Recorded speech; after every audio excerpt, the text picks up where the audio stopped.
Mark मिळाले. अरे what is दिस, त्याला 92 मिळाले तर तू खूप चांगला मिळाले यार, त्याला त्याला तू गधा काय म्हणतोयस, है ना. त्याला काही 100 पैकी 100 मार्क प्रत्येकाला मिळणार आहे का. आपण पाहिलं आता नीटमध्ये काय झालं की 60 मुलांना 720 पैकी 720 मार्क मिळाले, तर परत नीट घ्यायची येऊन पडली आणि आता सुप्रीम कोर्टात जावं लागत आहे. गोल्डन टाइम फॉर ऑल, हे लक्षात ठेवा की आजी आजोबांना हा आपल्या आयुष्यातला सगळ्यात गोल्डन टाइम आहे आणि तो एन्जॉय करायचा आहे. आजी आजोबांना आयुष्याचा आनंद घ्यायचा आहे आपल्या नातवंडांसोबत.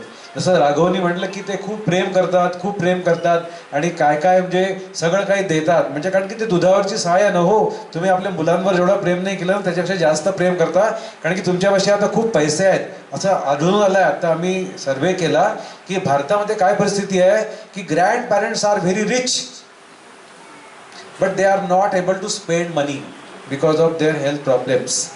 And parents are poor, they don't have money, so that is the problem because they are struggling to earn money. Okay, do not abuse parents of the grandchild. तुम्ही आजी आजोबांना सांगतो की तुम्ही तुमचे जे मुलं असतात म्हणजे नातवंडांचे आई वडील, त्यांना नातवंडांसमोर कधीही रागवू नका, कधीही शिव्या देऊ नका. हे लक्षात ठेवा. कोणालाही, तुम्हाला सुद्धा, आज तुम्ही म्हातारे झाले असाल, नाही झाले असाल, पण तुमच्या आईला जर कोणी शिवी दिली तर तुमचा अजूनही जीव खवळतो, हे लक्षात ठेवा.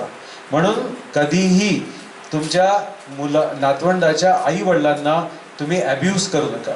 Involve grand children in framing of family rules. सगळे रूल्स बनवण्यामध्ये त्यांना इन्व्हॉल्व करा. सगळी फॅमिली मस्ट बी रेझिलियंट आणि रिस्पॉन्सिबल असली पाहिजे. त्यांना फक्त त्यांचे हक्क देऊ नका, त्यांची रिस्पॉन्सिबिलिटी पण त्यांना शिकवणं हे आवश्यक आहे. त्यांना स्ट्रेस नका देऊ हो. आल्याबरोबर लगेच काय म्हणतो, आई घरी नाही आहे ना तर माझी जिम्मेदारी आहे. चायनामध्ये काय झालं माहिती आहे का तुम्हाला, चायनामध्ये वन चाइल्ड नॉर्म आणि तो एकच मुलगा घरी आहे. त्याच्या आईचे आई वडील म्हणजे नाना नानी आणि वडिलांचे आई वडील दादा दादी असे चारीच्या चारी त्यांच्या घरी राहून राहिले. त्यांचे 8 डोळे सतत त्याच्यावर आहेत आणि पुन्हा आई वडील त्यांचे पुन्हा 4 डोळे आणि ते